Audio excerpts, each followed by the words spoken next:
एक मिनट, इधर कहाँ? पूजा करने जा रही थी। कहाँ पर?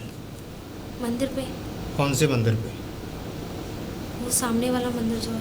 तुम्हारी बुद्धि भ्रष्ट हो गई है।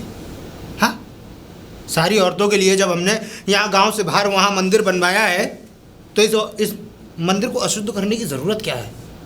उस मंदिर पे ताला लगा हुआ है। ताला लगा हुआ है तो ये मेरी गलती नहीं है। वहाँ के पुजारी से जाके मिलो और इस मंदिर में घुसने की चेष्टा मत करो। लेकिन मंदिर तो सभी, भगवान तो सभी के होते हैं ना। भगवान सभी के होते हैं, लेकिन हमने ये मंदिर इसलिए बनवाया था कि यहाँ सिर्फ पुरुषों का प्रवेश हो, ना कि किसी स्त्री का।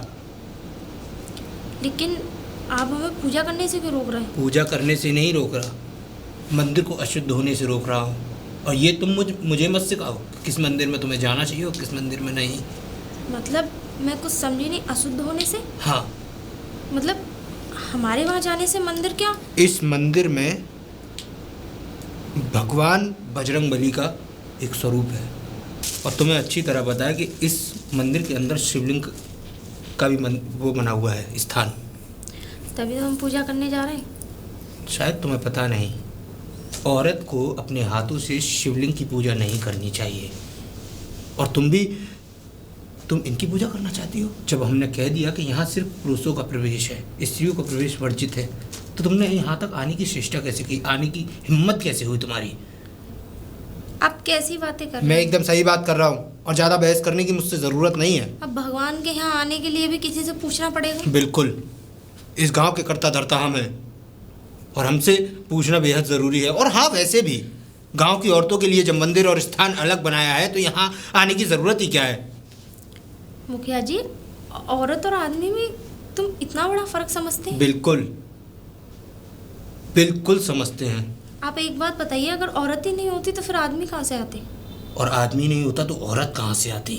आपने भी तो किसी औरत के से ही जन्म लिया है। पहले तो औरत ही आई थी ना, तभी ये तो सब इंसान। फिजूल की बातें आप तुम मुझे मत बताओ। और इस गांव की बहू बनकर रहो, यहाँ की मुखिया बनने की कोशिश मत करो। और एक बात याद रखो, यहाँ तक आ गई हो वापस लौट जाओ और मंदिर में घुसने की चेष्टा मत करना। अगर मंदिर में आज तुम घुसी तो तुम्हारे परिवार का हाल बेहद बुरा होगा। निकल जाओ यहाँ से। श्री रामचंद्र कृपालु भजो मना। अरे राधे राधे पंडित जी। राधे राधे पुत्री, राधे राधे कन्या। ओ पूजा कराएं? आप जी नहीं, क्यों बेटा? वो मुखिया जी है ना गांव के, उन्होंने मना कर दिया था। मना? जी अरे मुखिया जी मना क्यों करेंगे, वो भी मंदिर जाने के लिए? हाँ, मंदिर जाने के लिए मना कर दिया है और ये बोल दिया है कि औरतें इस घर में, वो इस मंदिर में पूजा नहीं करेंगी। औरतें इस मंदिर में पूजा नहीं करेंगी? ये सिर्फ आदमियों के लिए है। बेटा ऐसी कोई बात नहीं है। अरे मंदिर सबका है पुत्री, सब आ सकते हैं। अरे भगवान सबके हैं, जो जैसे जिस तरीके से श्रद्धा रखता है वैसे पूजा कर सकता है मंदिर में। पंडित जी, उनका कहना ये है कि हमारे जाने से अशुद्ध हो जाएगा मंदिर। आपके जाने से अशुद्ध हो जाएगा? अरे बेटा कैसी बातें करती हो। कन्याओं का तो जब मंदिर में प्रवेश होता है तो अरे कन्या साक्षात देवी का स्वरूप होती हैं। और तुम अगर मंदिर नहीं जाओगी, तुम पूजा पाठ नहीं करोगी तो कौन करेगा उस मंदिर की देखभाल? कौन करेगा? पता नहीं पंडित जी, अब जब हमारा वहाँ जाना मना है तो हम जबरदस्ती तो नहीं जा सकते। नहीं नहीं बेटा कैसी बातें करती हो। देखो मंदिर के पुजारी हम हैं, हम वहाँ की देख रेख रखते हैं। और ऐसा तो मैं शायद, देखो बेटा मैं बताऊं कि मुझे ऐसा नहीं लगता कि उन्होंने इस तरीके से कहा भी होगा। ठीक है जी, और क्या मैं झूठ बोल रही हूँ? अब झूठ तो नहीं बोल रही हो, लेकिन हाँ अगर तुम अच्छे श्रद्धा मन से पूजा करने आई हो तो चलो मेरे साथ, मैं तुम्हारी पूजा करवाता हूँ। चलो, साक्षात दर्शन करवाऊंगा। हाँ बोलेगा। अरे बेटा पुजारी, पुजारी जी, रामा रामा रटते रटते बुद्धि खराब हो गई है तुम्हारी। लगता है हो गया ये। कि अब मंदिर में तुम्हें खाते खाते तुम्हें उसका खाना भोजन पच नहीं रहा है। लगता है दान दक्षिणा ज़्यादा आने लगी है, इसलिए बुद्धि विनाश की ओर चलने लगी है तुम्हारी। आप ऐसी बातें क्यों कर रहे हैं? और भला दान दक्षिणा से मेरी बुद्धि विनाश की ओर जाने का तो कोई मतलब ही नहीं बनता। तो फिर तुम्हारी हिम्मत कैसे हुई उस लड़की को मंदिर में प्रवेश कराने की? हाँ, जब मैंने अलग मंदिर बनवा रखा है औरतों के लिए, तो ये मंदिर सिर्फ पुरुषों के लिए और बाहर लिखा भी हुआ है। तो क्या तुम अंधे हो गए थे? आप एक बात बताइए यजमान कि सिर्फ मंदिर पुरुषों के लिए ही है क्या? इसमें स्त्रियां पूजा पाठ नहीं कर सकती? नहीं कर सकती। ये कैसी बातें कर रहे हैं? किस मंदिर के बाहर ये लिखा हुआ है कि यहाँ सिर्फ पुरुषों का आना? हमारे मंदिर के बाहर हाँ? कि यहाँ पुरुषों का आना संभव है और स्त्रियों का आना असंभव। और असंभव का मतलब आप अच्छी तरह जानते हैं। असंभव यानी कि असंभव। जीवन में कोई स्त्री इस मंदिर के अंदर चरण नहीं रख सकती। और एक काम करना, पहली और आखिरी गलती समझ के माफ़ कर रहा हूँ तुम्हें। यजमान अगर आप बुरा ना माने तो एक बात कहूँ, देखिए भगवान सबके हैं, भगवान सबके हैं, सबको अधिकार है पूजा करने का। तो घर में बनाओ वो मंदिर, घर में करो पूजा। इस मंदिर में केवल पुरुषों का प्रवेश था और है और रहेगा। 100 साल की इस चलती हुई प्रक्रिया को तुम बदल नहीं सकते पंडित। बाकी तुम समझदार हो, नहीं तो तुम्हारे अलावा और भी पुजारी हैं हमारे पास। कल को तुम्हें धक्के मार के यहाँ से निकालने से अच्छा हम यही समझते हैं कि तुम आसानी से समझ जाओ। कोई बात नहीं यजमान, अगर आप मना कर रहे हैं तो मैं स्त्रियों को यहाँ वर्जित कर दूंगा, मैं मना कर दूंगा। और एक काम करना जी, पहले खुद स्नान करके उसके बाद पूरे मंदिर को धोना है तुम्हें, वो भी गंगा जल से। अगर ऐसा नहीं हुआ तो तुम जानते हो कितने खराब व्यक्ति हैं हम। और आगे से ऐसी गलती कर मत देना। पहली और आखिरी गलती समझ कर तुम्हें क्षमा कर रहे हैं, आगे क्षमा भी नहीं कर पाएंगे।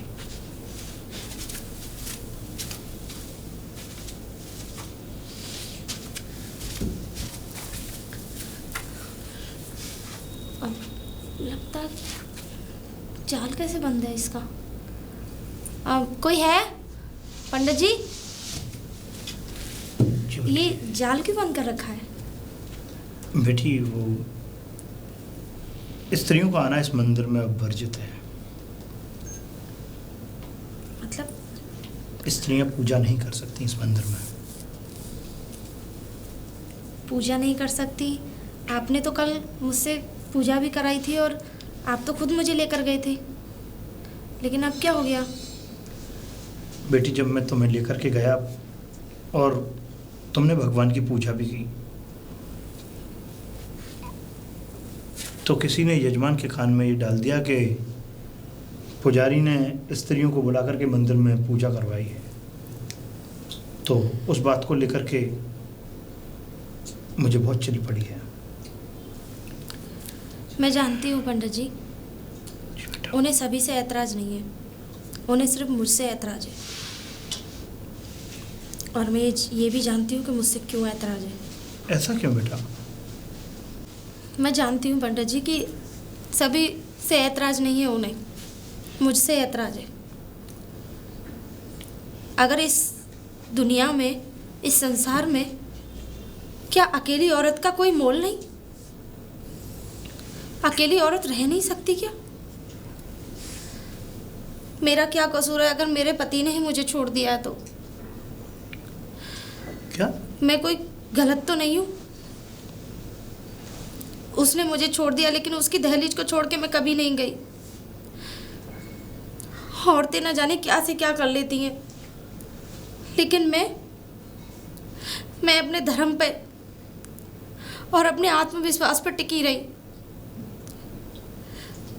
लेकिन मुखिया जी की नज़र में मुझे ना जाने क्या समझते हैं।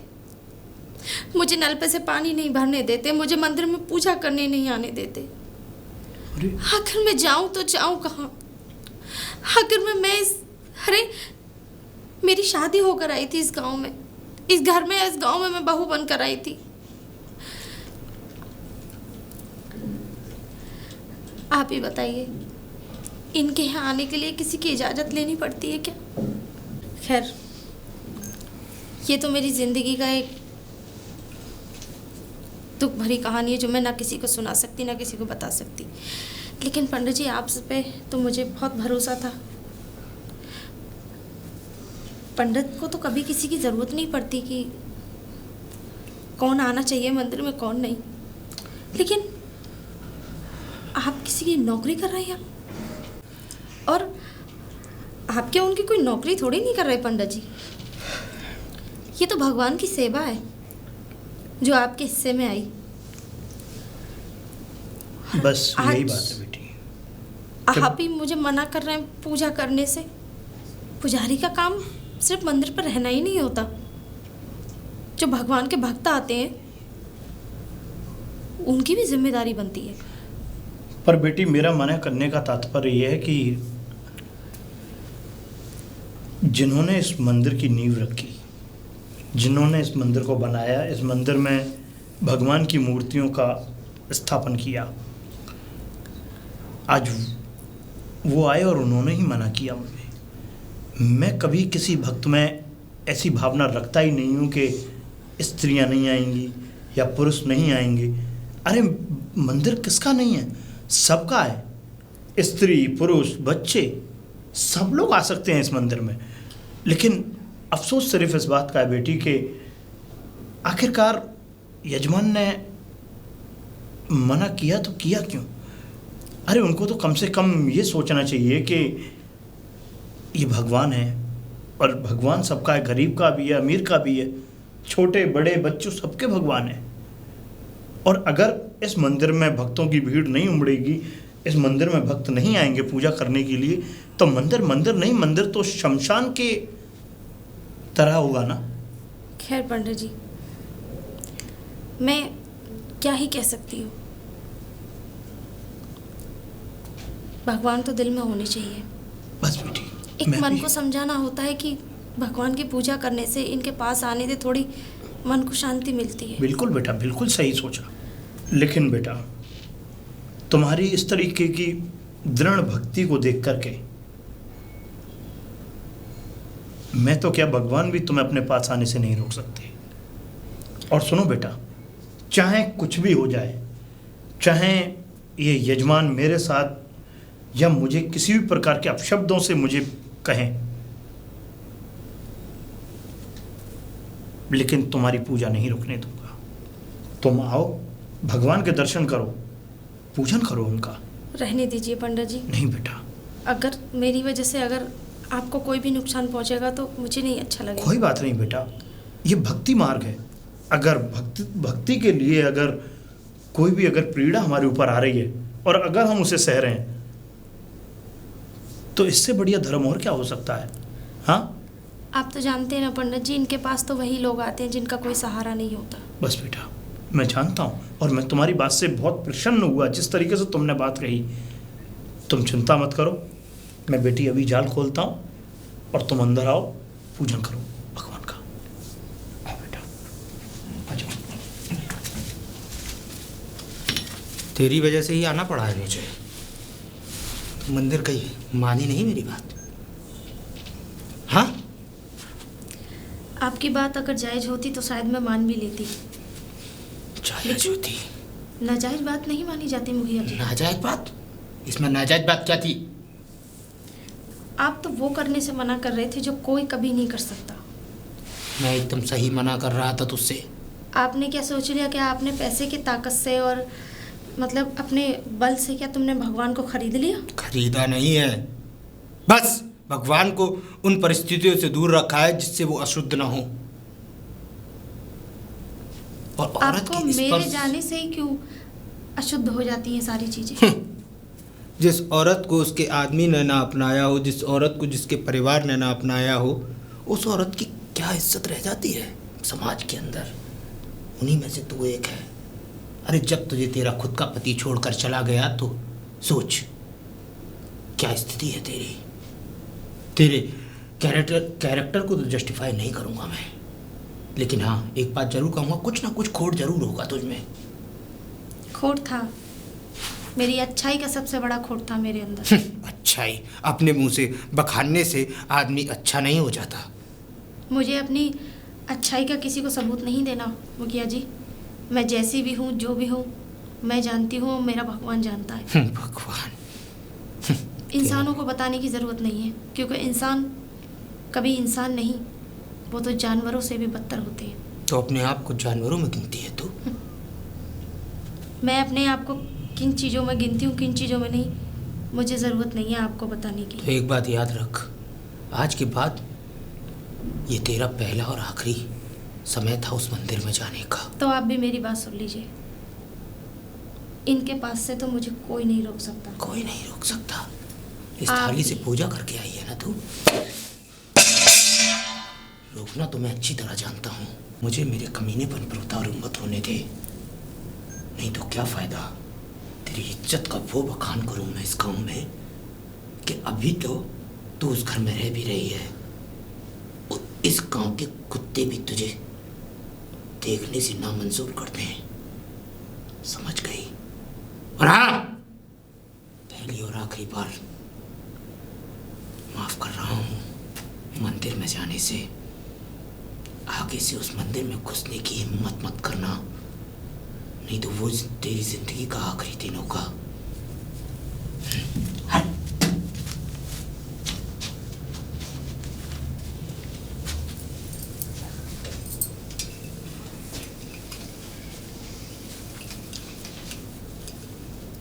ऐसा क्यों होता है मेरे साथ? न जाने कितनी बड़ी परीक्षा ले रहे हैं आप मेरी, और न कब तक लेते रहेंगे। लेकिन जब तक भी आप परीक्षा लेंगे, मैं हार मानने वालों में से नहीं।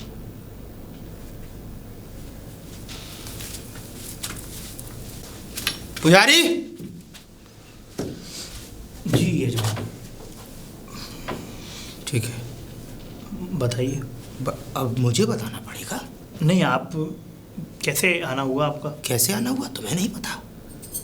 इतनी बड़ी गलती करके और तुम ये कहते हो कि मेरा आना कैसे हुआ, जब मैंने तुमसे मना किया था कि उस लड़की का इस मंदिर में प्रवेश वर्जित है, तो उसको यहाँ अंदर आने की चेष्टा कैसे की तुमने? यजमान एक बात बताइए मुझे, ठीक है वो लड़की मंदिर में अंदर आ गई, क्या चुरा के लेगी इसमें से कुछ, मंदिर में से? बात चुराने की नहीं है पुजारी, बात मर्यादा की है। जो 100 साल से चलता हुआ आ रहा है उसको तुम यहाँ आकर बदल नहीं सकते। और तुम्हें अच्छी तरह पता होना चाहिए कि इस मंदिर में औरतों का प्रवेश वर्जित है, तो फिर तुम्हारी हिम्मत कैसे हुई यहाँ का जाल हटाने की? यजमान, अगर आप ये कहते हैं कि स्त्रियों का आना यहाँ वर्जित है, माँ देवी की प्रतिमा भी इसमें अंदर है मंदिर में, हाँ? क्या पहले इसमें औरतें पूजा करने नहीं आती थी? पहले की बात और थी और अब की बात और। बस मैंने जो कह दिया उसे तुम्हें समझना होगा। ये कोई बात थोड़ी होती है यजमान, हाँ? अच्छा। अरे मंदिर सबका है, मंदिर का हक सबको मिलना चाहिए, सबको हक है मंदिर में अंदर आने का। तुम हमें मत समझाओ कि किसका हक है और किसका नहीं। शायद वो बबूल का पेड़ तुम्हें दिख रहा होगा, तुमसे पहले भी काफ़ी सारे पुजारी यहाँ आ चुके हैं, और उस पर जितने कांटे हैं ना तुम्हारे शरीर में इतनी बुरी तरह चुभोए जाएंगे कि शायद तुम दर्द और पीड़ा से इतनी तड़प उठो कि मरने की भीख मांगो, लेकिन मौत भी ना मिले। जी जी यजमान, मैं आगे से विशेष और बात को याद रखूंगा। इस बुढ़ापे में शायद तुम्हें अब और कोई ठिकाना भी ना मिले, तो जहाँ हो उसकी कद्र करो। ठीक है। ठीक। पर यजमान देखिए, वैसे तो मुझे नहीं कहना चाहिए, लेकिन बात चलते ही मैं कह ही देता हूँ कि जिस तरीके से आप ये ड्रामेबाजी कर रहे हैं कि स्त्रियों को मंदिर में अंदर ना प्रवेश करना, सिर्फ पुरुषों का ही प्रवेश होना, आखिरकार कब तक? हमेशा तक, जब तक हम जिंदा हैं। हमारी मौत के बाद कुछ भी हो, उसका हमें कोई परिणाम या कोई अनुभूति नहीं है।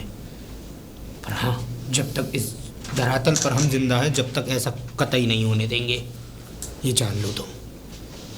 और पहली और आखिरी बार समझा रहे हैं, अगली बार से समझाएंगे नहीं।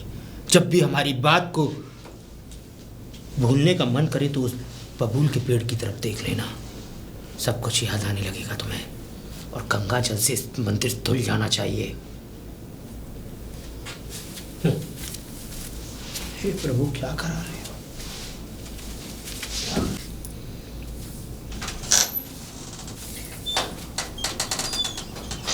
अरे बेटा, रो क्यों रही है? पिताजी आप हाँ आ गए? हाँ, आ गया मैं, लेकिन तू क्यों रो रही है? नहीं पिताजी, मैं कहाँ रो रही थी? कोई बात हो तो मुझे बता। नहीं, कोई बात नहीं है। बिला वजह तो कोई मतलब क्यों इतनी उदास खड़ी है? पता नहीं पिताजी, रोना आ जाता है अपनी ज़िंदगी पे। अरे रोना आ जाता है अपनी जिंदगी पे? तुझसे कितनी दफा मैंने कहा है तू चिंता क्यों करती है? जब तेरा पिता मौजूद है, तेरा पिता जिंदा है, तो तब तक तू अपना खुश रह। पिताजी मेरे साथ ही क्यों ऐसा होता है? हुआ क्या ये तो बता। मुझे मंदिर पे तक नहीं जाने देते लोग। मंदिर में नहीं जाने देते?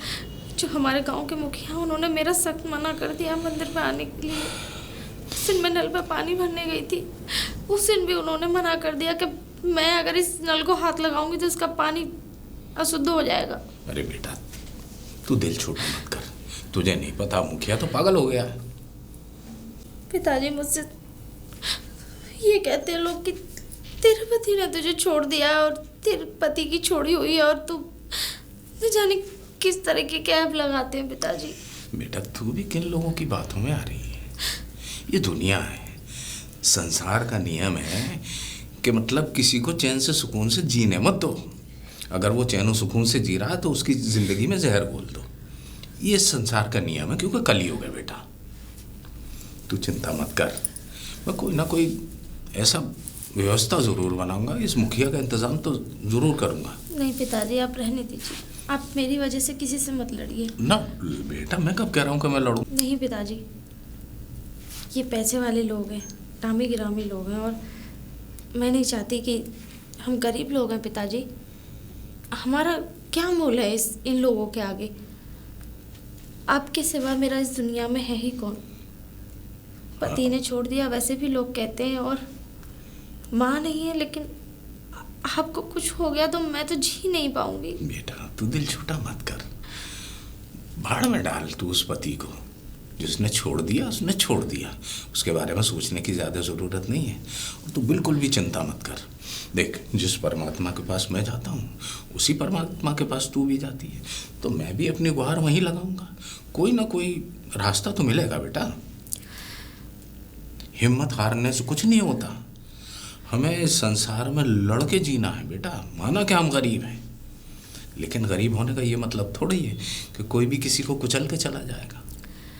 पिताजी अब हिम्मत जवाब देगी मेरी।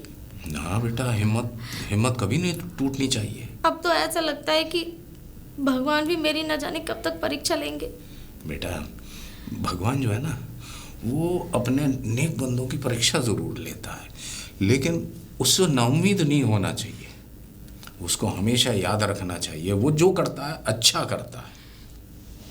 पिताजी शादी करी आपने, लेकिन शादी के बाद भी ना तो मैं शादीशुदा रही ना कुंवारी में रही। आपके ऊपर बोझ और बन गई। तू मेरी बेटी थी, बेटी है और बेटी रहेगी।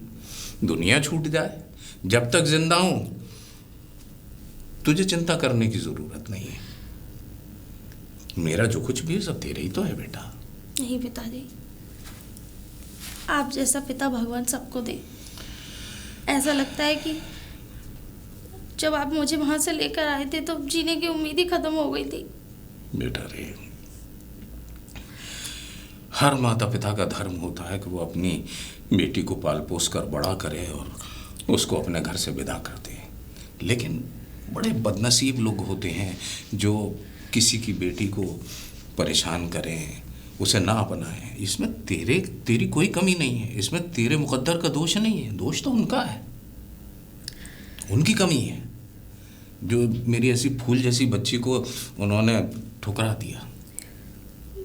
तू मन छोटा मत कर, चल, रोते नहीं है, चल अंदर चल।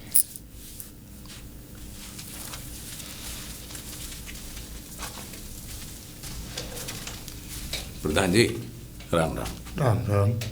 कैसे हैं प्रधान जी? बढ़िया। प्रधान जी आपसे एक काम था। बोलो। बस वही सोच रहा हूँ कि कहाँ से शुरू करूँ। जहाँ से शुरू करना उचित लगे। प्रधान जी, ईश्वर ने एक इंसान को जन्म दिया है। बिल्कुल। तो ईश्वर के बीच में भेदभाव करने वाले हम और आप होते कौन हैं? इंसान तो इंसान, आपने मंदिर को भी बांट दिया। वाह, मंदिर तो मंदिर परमात्मा का होता है। परमात्मा का होता है। हम लोगों का तो कुछ नहीं है। बिल्कुल। जिसने उस संसार की सृष्टि की है, जिसने संसार को रचा बनाया है इंसानों के लिए, आज हम इंसानों में भेदभाव तो पैदा कर ही रहे हैं। अब मंदिर में भी हम भेदभाव पैदा कर रहे हैं कि ये मर्दों के लिए है, ये औरतों के लिए है। बिल्कुल। प्रधान जी, ये नहीं होना चाहिए। ये होना चाहिए, क्यों? ज़रूर होना चाहिए। एक बात जान लीजिए, आप इस गांव के बुजुर्ग हैं, इसलिए आपकी बात को मान रखते हुए एक बात ज़रूर कहना चाहेंगे। उस इंसान की कोई इज्जत नहीं होती जिसको उसका परिवार ठुकरा दे। ये तो हम जानते हैं कि आप अपनी बेटी की हिमायत लेके यहाँ आए हैं, क्योंकि सिर्फ उसी का जाना वर्जित है उस मंदिर में, बाकी पूरे गांव का किसी का जाना वर्जित नहीं है। प्रधान जी, आखिर मेरी बेटी का कसूर क्या है? कसूर उसका नहीं है, कसूर उसकी किस्मत का है। उसकी किस्मत भगवान ने लिखी ही ऐसी कि उसके पति ने उसे छोड़ दिया। अरे चलो ठीक है, पति ने छोड़ दिया, कभी कभी गलतियां हो जाती हैं, पति ठुकरा देते हैं, लेकिन उसके खुद के सास ससुर ने उसे छोड़ दिया। मुझे तो जन्म देते ही वो अपनी माँ को खा गई। बोलिए। मुझे तो ऐसा लगता है प्रधान जी कि मेरी बेटी के भाग्य के विधाता आप हो। विधाता नहीं उस है। भाग्य विधाता ने जो कुछ मेरी बेटी की किस्मत में लिखा वो उसे भोग रही है, लेकिन आप उसे चैन से क्यों नहीं जीने दे रहे? जीने नहीं दे रहे? क्यों जी नहीं रही? वो वहां से तुम्हारी छाती पर जी रही है, और क्या चाहिए उसे? हाँ, तो और वैसे भी जब उस परमात्मा की पूजा करना उसे जरूरी ही नहीं है, जब उसका परमात्मा उसका साथ ही नहीं दे रहा है कि नहीं? तो ये फैसला करने वाले हम और आप होते कौन है? होते हैं, फैसला करने वाले ज़रूर होते हैं। कल को वो उस मंदिर में जाएगी तो मंदिर अशुद्ध होगा। यहाँ की कन्याओं पर क्या असर पड़ेगा जब उसे वो यहाँ इस परिस्थिति में देखेंगे?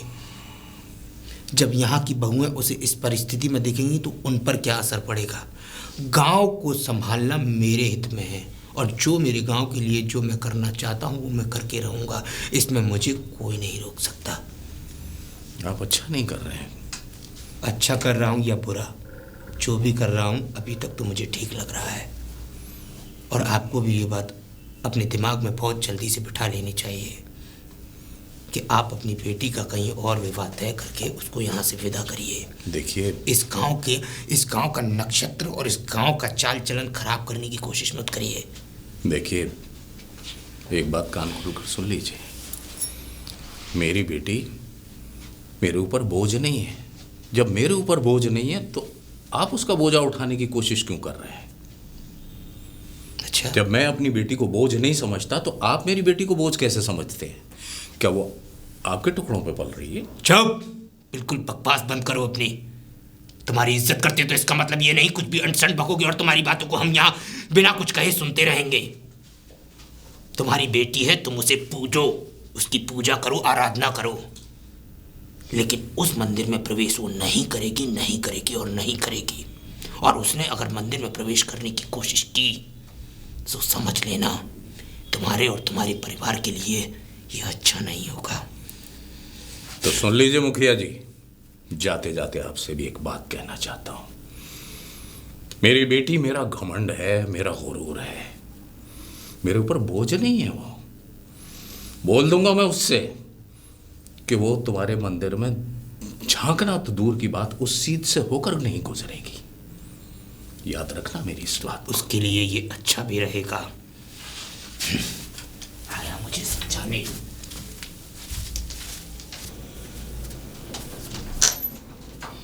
पुजारी जी, पुजारी जी, राम राम पुजारी जी। कैसे हैं पुजारी जी? मैं अच्छा हूँ, आप कैसे हैं? मैं ठीक हूँ, लेकिन एक कष्ट था, उस कष्ट को लेकर आपके समक्ष आया हूँ। कष्ट था? देखिए,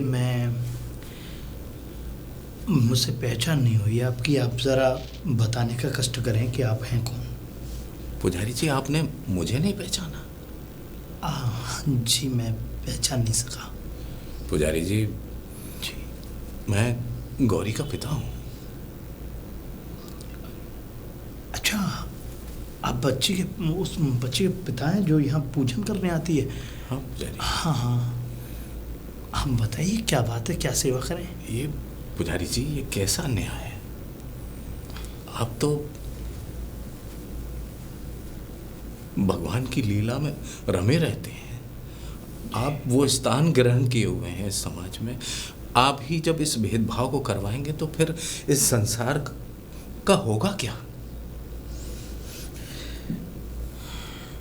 आपको तो भगवान ने ऐसी पदवी पे बिठा रखा है, आप ही उसका विरोध नहीं कर पा रहे, तो फिर हम तुच्छ मनुष्यों का क्या होगा? हम कैसे उसका विरोध करेंगे? जवाब दीजिए पुजारी जी। देखिए भाई साहब, मैं इसमें कुछ नहीं कर सकता, और मेरा तो आप ये मान लीजिए कि मैं क्यों नहीं चाहूँगा कि यहाँ इस मंदिर में कोई भी भक्त जो भगवान से प्रेम करता है वो आकर के यहाँ पूजा करे। मैं मना नहीं करता, ना मुझे मना करना आता है, ना मैंने आज तक कभी इस तरीके की धारणा अपने दिल में रखी। ना ना पुजारी जी, मैं आपके ऊपर आरोप नहीं लगा रहा। मैं समझता हूँ, लेकिन आप जो कह रहे हैं ना, उस बात को भी मैं अच्छे से समझ रहा हूँ, और मुझसे अच्छा तो आप उस बात को जानते हैं। मुझसे कौन मना करवा रहा है, मैं किस लिए मना कर रहा हूँ,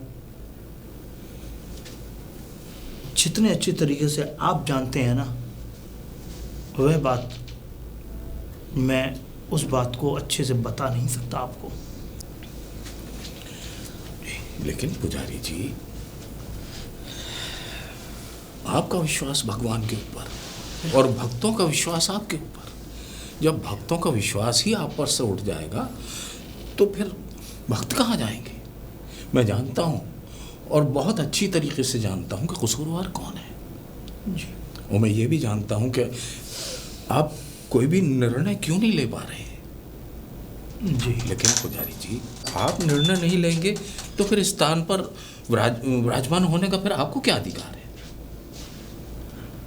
आपको इस स्थान को छोड़ देना चाहिए। जो अपने भक्तों के लिए लड़ ना सके, जो इंसान मतलब एक मनुष्य मतलब एक मर्द और औरत में भेदभाव करे कि मर्दों के लिए वर्जित है, वो मर्दों के लिए जाना ठीक है और स्त्रियों के लिए वर्जित है, ये कहाँ का न्याय है? भगवान का तो ऐसा कोई नियम नहीं है।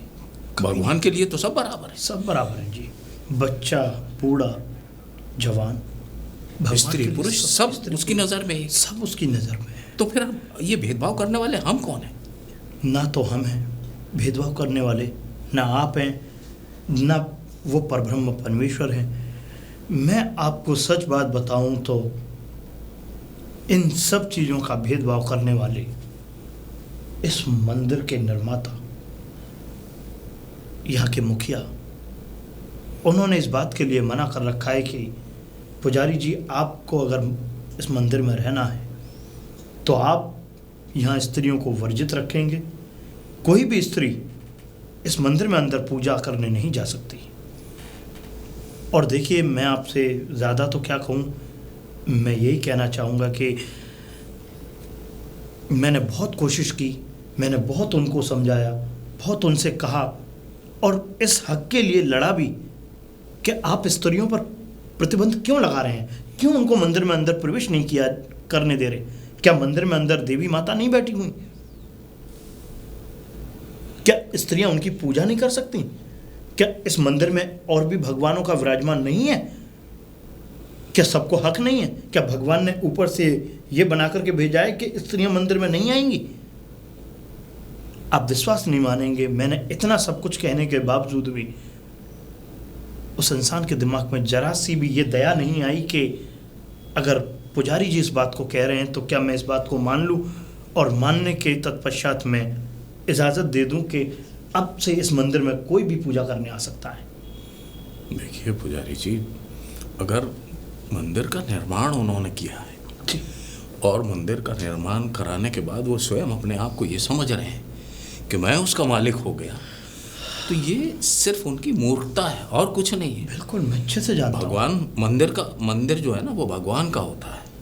बेशक हम उसको निर्माण करते हैं, हमारा सहयोग है उसको निर्माण करने में, बिल्कुल, लेकिन हम उसके मालिक नहीं हो जाते। नहीं हो सकते। मालिक तो वो परमात्मा ही रहेगा। बिल्कुल है, बिल्कुल है।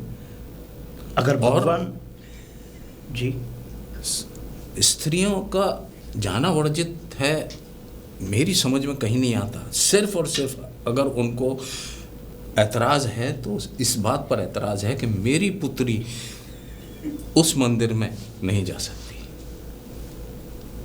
ठीक है भाई साहब, देखिए मैं और मुखिया जी से बात करूंगा। बाकी मैं अभी तक क्षमा चाहता हूं आपसे कि प्रवेश नहीं होने, देखिए मुखिया जी, प्रवेश नहीं हो पाएगा। मैं मानता हूँ आप मजबूर हैं, लेकिन आप दर्शन करिए, आप आइए, आप बैठिए। नहीं मुखिया जी, जब मेरी बेटी को ही दर्शन करने की इजाज़त नहीं है तो मैं फिर कैसे दर्शन कर लूँ? मैं जानता हूँ, लेकिन ये पहल तो आपको ही करनी पड़ेगी मुखिया जी।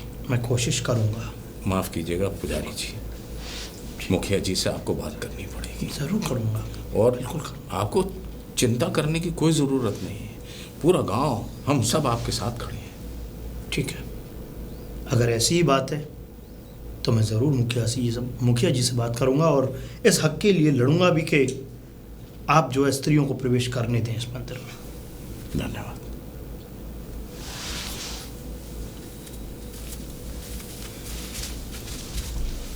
जग्गा। जी मुखिया जी। आज तक तो हमने तुझसे कोई काम नहीं कराया, मुफ्त की तनख्वाह दी, मुफ्त का खाना दिया, मुफ्त का रहना दिया। तो आप क्या चाहते हैं? एक काम है, काम? और तुझसे अच्छी तरीके से ज़्यादा वो कोई कर भी नहीं सकता, क्योंकि तू हमारा वफादार है। कैसा और काम? पूरा भरोसा करते हैं हम तुझ पर। भरोसा तो है ही, आप काम बताइए। गंगाधर की बेटी गौरी को तू जानता है? तू अच्छे से जानता हूँ। एक बात जान ले, उस लड़की का भविष्य खराब करना है। जब तक उसे जेल की 4 दीवारियों के पीछे चक्की पीसते हुए नहीं देख लूँगा, तब तक मेरी आत्मा प्रसन्न नहीं होंगी। वो सोच कि वो किया कैसे जाएगा। युक्ति मैं देता हूँ, कार्य तुझे करना है। दीजिए युक्ति। मंदिर में माता रानी का मुकुट स्वर्ण का है, यानी कि सोने का। उनके गहने भी सोने के हैं, और भगवान शिव के शिवलिंग पर जो मुकुट है वो भी सोने का है। तो एक काम करना है, कहिए। उन सबको चुरा ले। चुरा लूँ? चुरा लेगा तो उसके बाद उस सब का चोरी का इल्ज़ाम हम उस गौरी पर लगाएंगे। अरे मुखिया जी, आप कहो तो मैं मूर्तियों को भी गायब कर दूँ? नहीं, मूर्तियाँ स्थापित हैं, मूर्तियों को चोरी करना सही नहीं है, लेकिन गहने चोरी कर सकते हैं।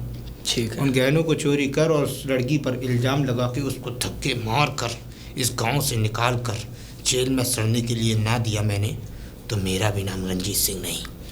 मुखिया जी, एक बात समझ नहीं आती। मंदिर आपका, गहने सारे आपके चढ़ाए हुए, आपके पिताजी के चढ़ाए हुए। हाँ, तो आप ये क्यों चाहते हैं? इससे अच्छा तो ये है कि मैं उस लड़की को ही ख़त्म कर देता हूँ। ना क्यों? ना जग्गा ना, उस लड़की को मारने से मेरा बदला पूरा नहीं होगा। वो तो मौत की नींद सो जाएगी, लेकिन मैं यहाँ जीते जी तड़पता रहूँगा। मारने से अच्छा है कि उसे तड़पाओ। तड़पाने में जो मज़ा है ना, वो जान से मारने में नहीं। मैं चाहता हूँ वो तिल तिल मरे। तो बस तेरा काम ये है कि तू ठीक है, गहनों को आज रात ही चोरी कर ले, और बाकी का काम मुझ पर छोड़ दे। गांव की पंचायत जोड़कर ना उसे धक्के मारकर यहाँ से निकलवाया। ठीक है मेरा मुखिया भी जी, नाम नहीं। आपका और काम। अगर तूने ये काम कर दिया तो तुझे खुश करना मेरा काम है। जा, अब आएगा खेल का असली मजा। मुखिया रंजीत सिंह से बहस की थी ना लड़की तूने। गौरी, तूने अपना काल बुला लिया, अपने जीते जी।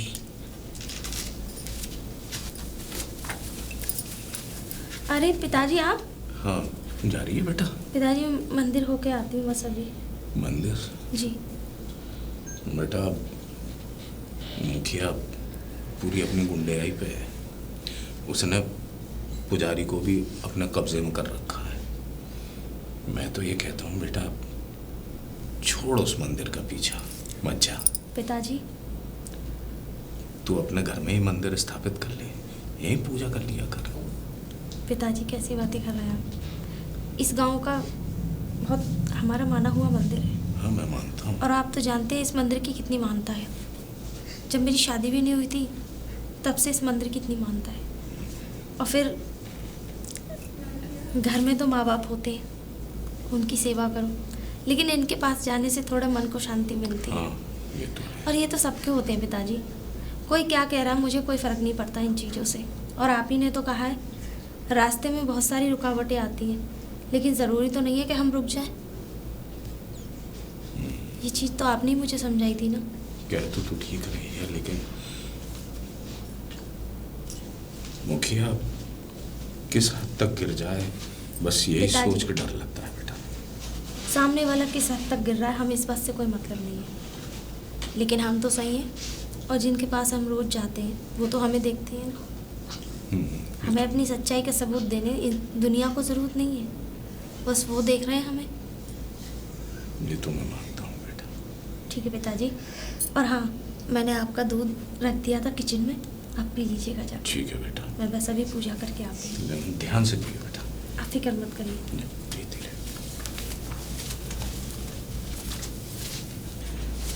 अरे मुखिया जी, मुखिया जी, मुखिया जी, मुखिया जी। अरे पुजारी तुम? मुखिया जी मैं बड़ा गजब हो गया मुखिया जी। सांस लो पहले, बात क्या है आखिर? मुखिया जी बात यह है कि मंदिर में से जो में माता से? रानी के मुकुट थे, हाँ सोने के आभूषण थे, हाँ। श्रृंगार थे, हाँ। मुखिया जी चोरी हो गए। क्या? चोरी हो गए? लेकिन कैसे? मुझे नहीं पता मुखिया जी, चोरी हो गए। जब तुम्हें वहां पर रखा गया है तो किस लिए रखा गया है? हाँ, मैं जानता हूँ, मुझे रखा गया है देखाबारी के लिए। मुझे तो लगता है कहीं तुमने ही तो नहीं कर दिया ऐसा। नहीं मुखिया, भागने का इरादा तो नहीं है कहीं? ऐसी कोई भी बात नहीं है मुखिया जी। आप एक बात बताइए, मैं इतने समय से मैं मंदिर की सेवा कर रहा हूँ, मैं कहाँ भागूंगा और कहाँ लेके जाऊंगा उन आभूषणों को? चलो दिखाओ मुझे आखिर हुआ क्या है। आइए मुखिया जी, आइए मुखिया जी, आइए। सारा मंदिर खाली पड़ा है। ये पायल किसकी है? पायल किसकी है? ये तो माता रानी की पायल है महाराज। हाँ जी। मुझे देखने दो।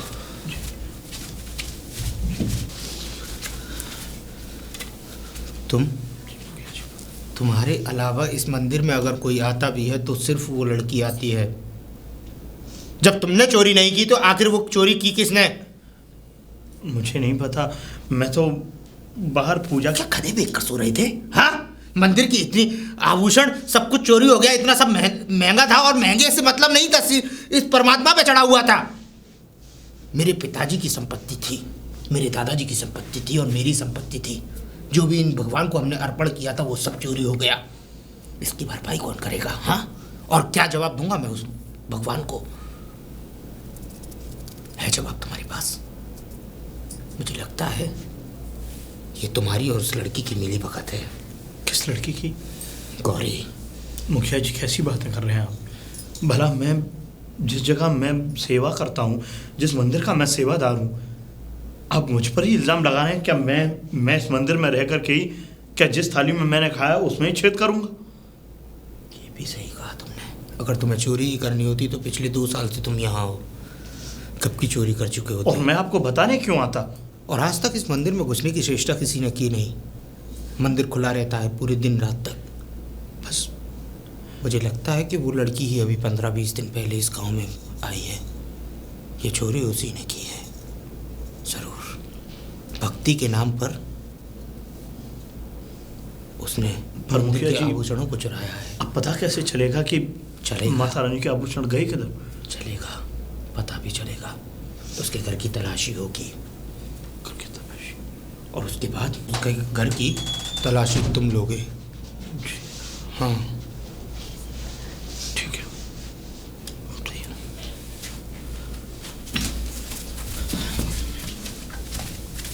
ओ, तो मुजरिम हमारी आंखों के सामने स्वयं ही आ गया। जब आ ही गया है तो सीधे सीधे बता दे जेवर कहाँ है। ये कैसी बातें कर रहे हैं आप? सही कह रहा हूँ मैं। अरे तू इतनी नीचे गिर जाएगी मुझे नहीं पता था। किस जेवर की बात कर रहे हैं? देख रहे हो पुजारी, कितनी सीधी बनने की कोशिश की जा रही है। कह रही है किस जेवर की बात कर रहे हैं हम। तू ऐसे नहीं बताएगी। ये पुजारी क्या कर रहे हैं आप? छोड़ो हमें। पकड़ो इसे। छोड़िए हमें। ये छोड़िए। क्या कर रहे हैं हमारे साथ? पुजारी जी देखिए हमें कहाँ खींच के ले जा रहे हैं। आप पुजारी, क्यों नहीं रोक रहे हैं तुम इन्हें? कुछ करो छोड़िए। बेटा। पुजारी जी कैसी बातें कर रहे हैं आप? इन्हें रोकिए, हमें ये कहाँ ले जा रहे हैं? तेरी जगह उस मंदिर की कोठरी में है। जब तक मुझे उन जेवरों का पता नहीं लग जाएगा तब तक। अरे हमें नहीं पता किसी जेवर के बारे में। पुजारी जी हमें रोकिए इन्हें। अरे आप खड़े खड़े देख क्या रहे हैं? पुजारी, एक औरत को ही खींच के ले जा रहे हो, आप यहाँ खड़े खड़े देख रहे हैं। ये अरे दिखेगा हमने ही। कुछ नहीं किया, रोकिए इन्हें। छोड़िए हमें, छोड़िए। आप हमें कहाँ लेके जा रहे मुखिया हैं? जी, इस पुजारी तरीके का जी। अन्याय मत करिए इस तरीके के साथ। पुजारी तुम हमें मत सिखाओ कि हम अन्याय कर रहे हैं। न्याय ये सब ठीक नहीं है। चुप, बिल्कुल चुप। छोड़िए चाहे तो हमें। तुम्हें भी उस जेल की 4 दीवारियों में चक्की पिसवा सकते हैं, क्योंकि तुम्हारी जिम्मेदारी थी उस मंदिर के आभूषणों की रक्षा करना।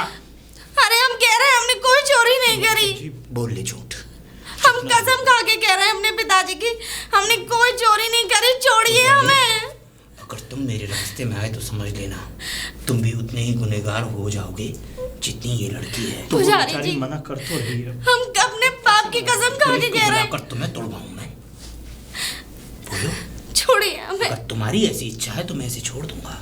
अरे तुम्हारी सजा ये है कि तुम इसे मंदिर में बंद करोगे। मैं प्रभु, मैं ऐसा नहीं कर सकता। मैं बिल्कुल ऐसा नहीं करूंगा। चाहे मुझे इसके लिए आप मुझे मार दीजिए, ठीक है। मैं ऐसा कदापि नहीं कर सकता। नहीं कर सकते ना? बिल्कुल नहीं करूंगा।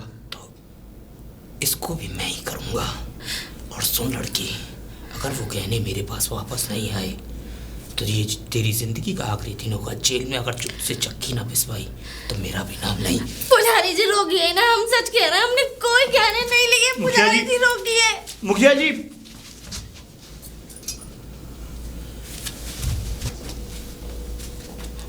मास्टर जी, मास्टर जी। कौन है भाई? नमस्कार मास्टर जी। नमस्ते। आपको कुछ पता भी है क्या हुआ? कि आपकी बेटी कहाँ है? बेटी? जी। मेरी बेटी तो मंदिर गई। नहीं, नहीं?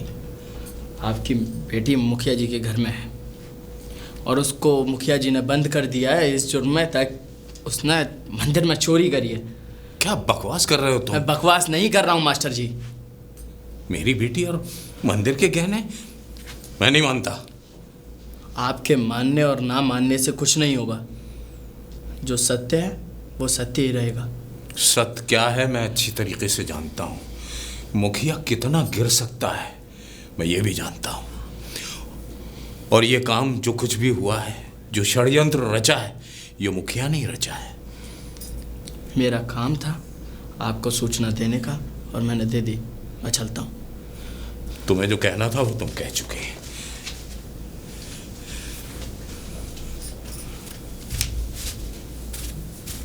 मुखिया जी। कौन हो? मुखिया जी। हाँ, राम राम। ये मैं क्या सुन रहा हूँ मुखिया जी? मेरी बेटी ने मंदिर के गहने? हाँ, तुम्हारी बेटी ने मंदिर के गहने, पूरी बात करो, चोरी कर लिए।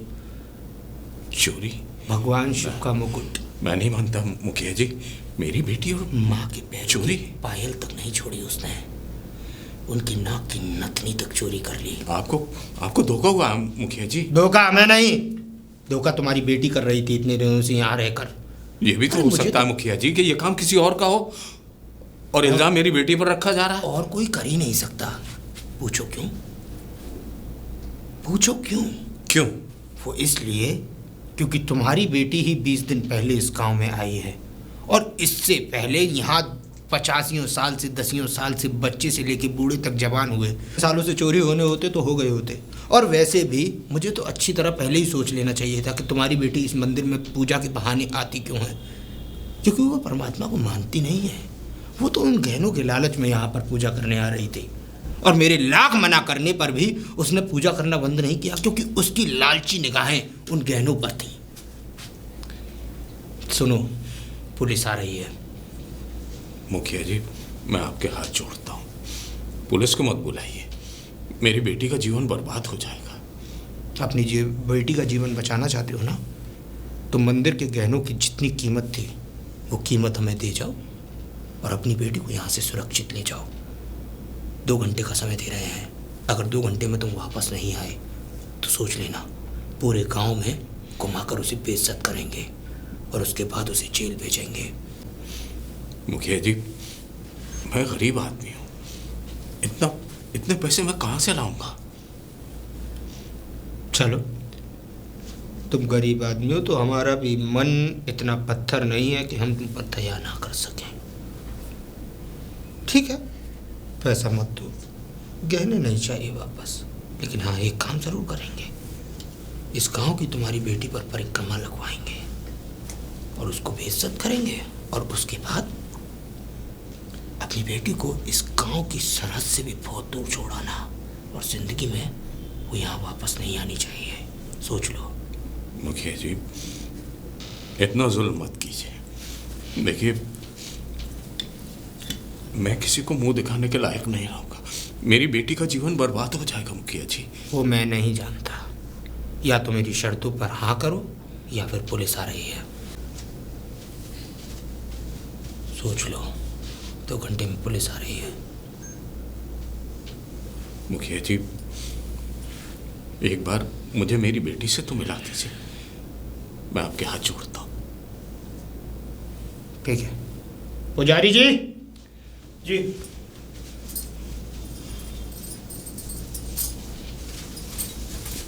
इनकी बेटी को बुलाइए। ठीक है।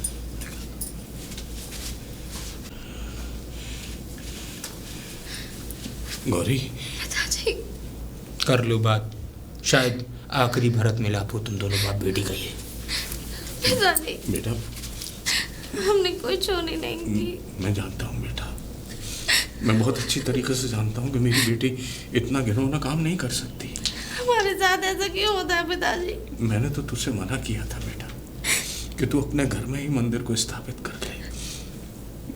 मुखिया ने चाल चल दी बेटा। हम क्या करें पिताजी? भगवान की पूजा करना क्या गुनाह है? अब तो भगवान ही हमारी तेरी रक्षा कर सकते हैं बेटा। पुजारी जी, आप ही कुछ हमारी मदद कीजिए। रहने दीजिए पिताजी,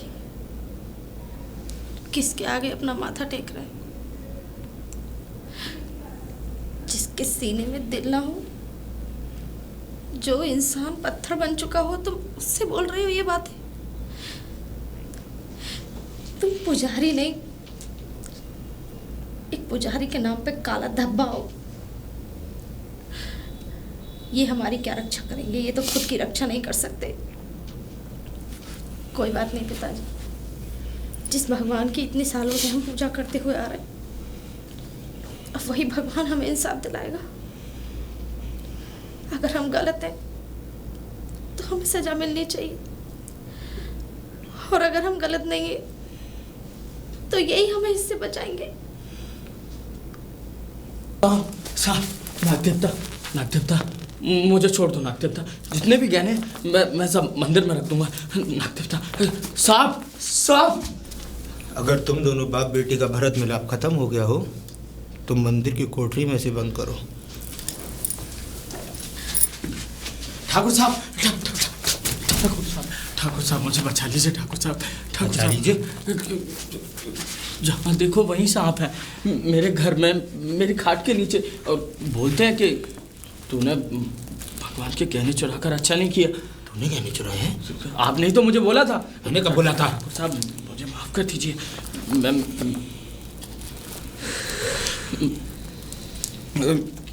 ये पुजारी जी, क्या? ये गहने तेरे पास कैसे आए? ये गहने? ये गहने मैंने चुराए थे मुखिया जी के कहने पर, ताकि उनसे मास्टर जी की बेटी को ये फंसा सके। मुखिया जी, आपको जरा भी शर्म नहीं आई? हाँ, ये इतना सब ड्रामा करने के लिए आपने इस तरीके की ये चाल खेली? अरे अब तक तो हम आपकी बातों को बहुत सत्य मानते थे कि आप बड़े सच्चाधारी हैं, आप तो बड़े भक्तिले इंसान हैं। हाँ, लेकिन आज पता चल रहा है कि आप तो बहुत बड़े पापी इंसान हैं। हाँ, आप जो है गांव की इस लड़की पे आप इस तरीके के आक्षेप लगाना चाह रहे थे। हाँ, आपका मतलब यह था कि आप इस लड़की को पूरे गांव में जलील करें सबके सामने। आपकी आंखों में जरा भी शर्म है या नहीं?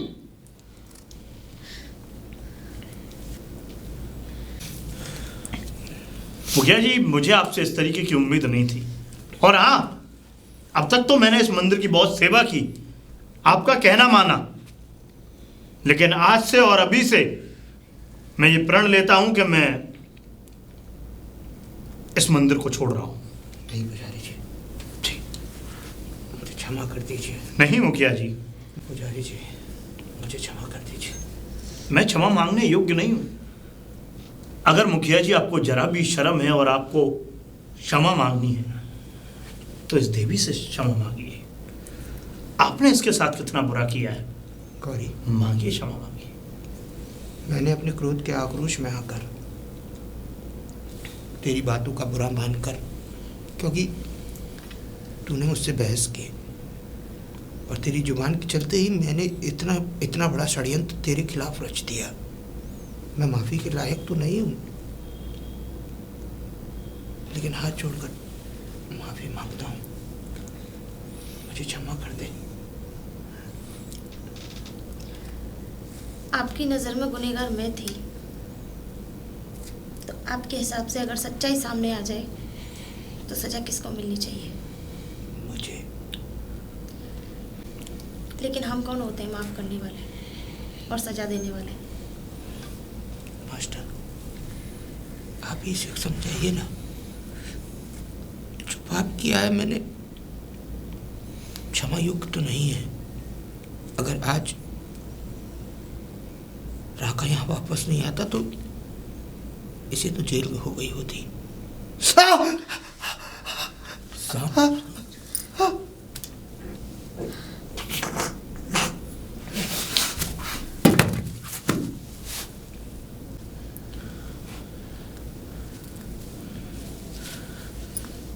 पिताजी, नाक ने डस लिया।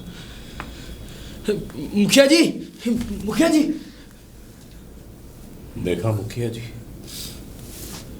इसे कहते हैं भगवान का इंसाफ। आपने जितने षड्यंत्र रचने थे रच लिए, लेकिन सत्य की जीत हमेशा होती है।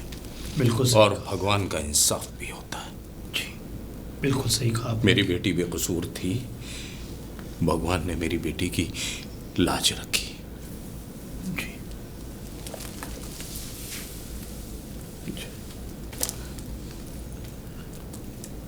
पुजारी जी, जी भाई साहब, आप पुलिस को सूचना दे दीजिए और उनके घर वालों को बुलाकर पंचनामा कर भरवा दीजिए। ठीक है। बेटी, ये जो जेवरात है मंदिर के, इनको आप अपने हाथों से अंदर पुजारी जी आप ही रख दीजिए। बेटा आप रखिए। बेटा, भगवान ने तेरी लाज रखी है। भगवान का श्रृंगार तो तेरे ही हाथों होना है। जी पिताजी। जी, मैं पुलिस को सूचना देकर आता हूँ भाई साहब।